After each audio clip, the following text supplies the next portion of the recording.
Assalamualaikum warahmatullahi wabarakatuh. Sugeng enjing lari-lari kelas kawan. Mugi kita pinarikan sehat sedanten. Kula Ustazah Ayu badhe nyampeaken pembelajaran bahasa Jawa tema tentang guyub rukun.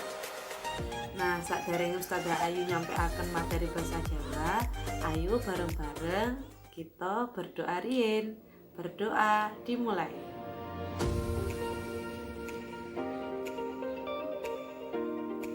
Selesai. Nah, sakniki dibuka LKS Kaca Pitu tentang tema guyub rukun. Guyub rukun bisa ditindakake ing ngendi wae lan karo sapa wae. Guyub rukun kudu ditindakake ing ngendi wae lan karo sapa wae. Ora kena mbedakake sugih lan ora sugih.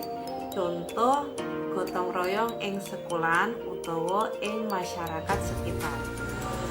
Kanggo nambahi wawasan utawa pemahaman sing ana gandengane karo guyub rukun iki, bisa uga kanthi nyinaoni geguritan. Geguritan kuwi nduweni arti yen ing basa Indonesia yaiku puisi. Pengertiane yaiku nduweni wacanan sing cekak, isine nduweni makna sing jero lan bahasane kang indah.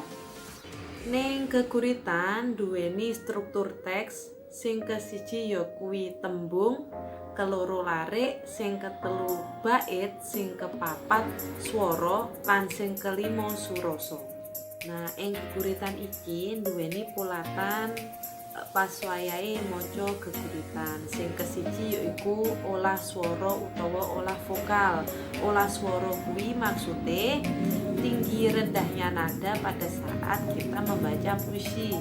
Dan yang kedua yaitu patrap atau ekspresi. Ekspresi dimaksud pada saat kita membaca puisi sedih ataupun senang itu harus bisa membedakan. Ya, pada saat membaca puisi yang sedih kita harus ikut sedih. Pada saat puisi senang kita harus mempunyai mimik wajah yang senang.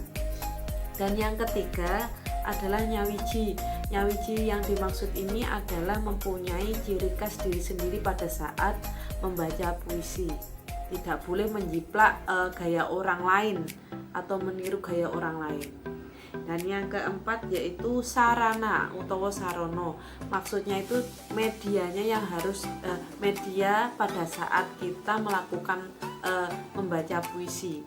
Ada mikrofon, ada panggung, ada background atau ada sound system biar yang mendengarkan pada saat mendengarkan atau melihat pada saat kita membaca puisi itu merasakan.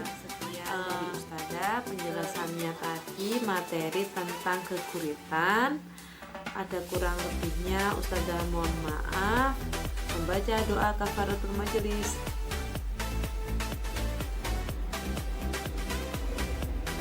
Selesai. Wassalamualaikum warahmatullahi wabarakatuh.